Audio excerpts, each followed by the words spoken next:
Hello, I'm Kim Hoffman, Head of Outreach Learning and Research Services at the River Campus Libraries. As the coronavirus has shut down the physical aspects of libraries across the world, it has become more and more difficult to access the physical materials that you need. This video is going to take you through a few steps beyond the library's website to help you find the full text of materials that might otherwise be in print within the library, but hopefully we can find you greater access. If this video should be important to you because you are having difficulty finding those physical materials, stay tuned for this video and we'll give you a couple of extra tips for how you can find that material. Let me take you through a few examples of some materials that are not immediately available to you, but through a couple of extra measures, we might be able to find that full text elsewhere.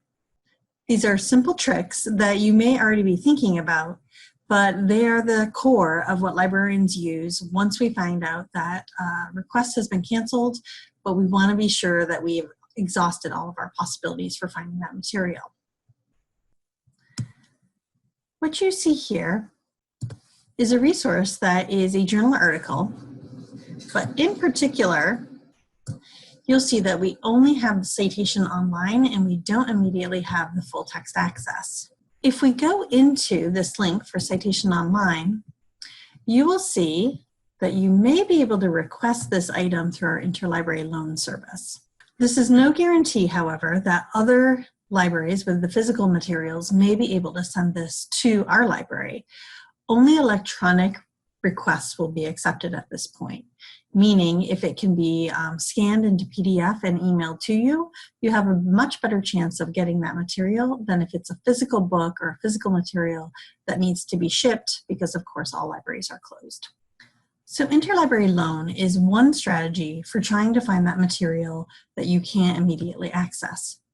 A second strategy to use is Google Scholar, scholar.google.com.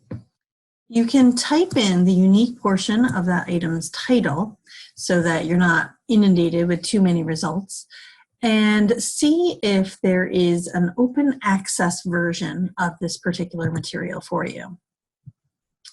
So in this case, here we have our journal article title, and if you notice over on the side, we indeed have a PDF version.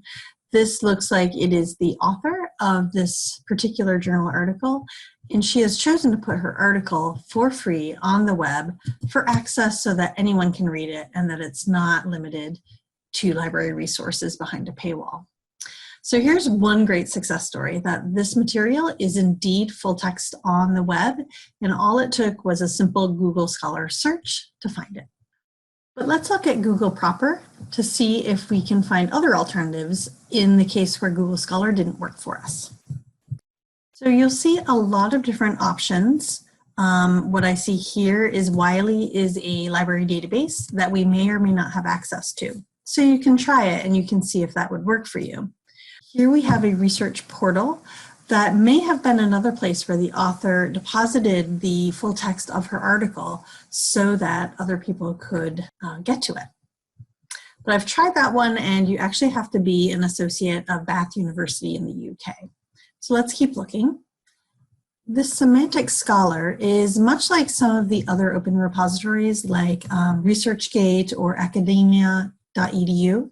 They will also offer some of those open access copies of somebody's journal. So let's see what we have. Okay, I see there's an abstract, there's figures, there's the citations and the references. But if we look around a little bit more, I see open access. That's the key word. So let's see what options they give us. Again, this comes from the University of Bath, but let's try it. So what we have here is an early version of this article, also known as a preprint, which authors are allowed to share based on their publishing obligations. So in this case, you will see this article looks very different than that polished version we had just seen. But if we try this other source, which I'm not quite sure what it is, looks like it might come from India. Here we have, again, that full version of the journal article, in its final format. So this is for a journal article, which might be a little easier to find, much easier to access via interlibrary loan, and much more readily available on the free web because of open access initiatives. I hope this video helps you to better understand a couple of strategies you can take when the material that you need from the library cannot be immediately accessed. Remember, the River Campus librarians are here to help if you have any questions about research or the library and its services. We want you to reach out. You can find contact information for all of our outreach librarians under the Get Help section of the library's homepage. Thanks, and good luck with your research.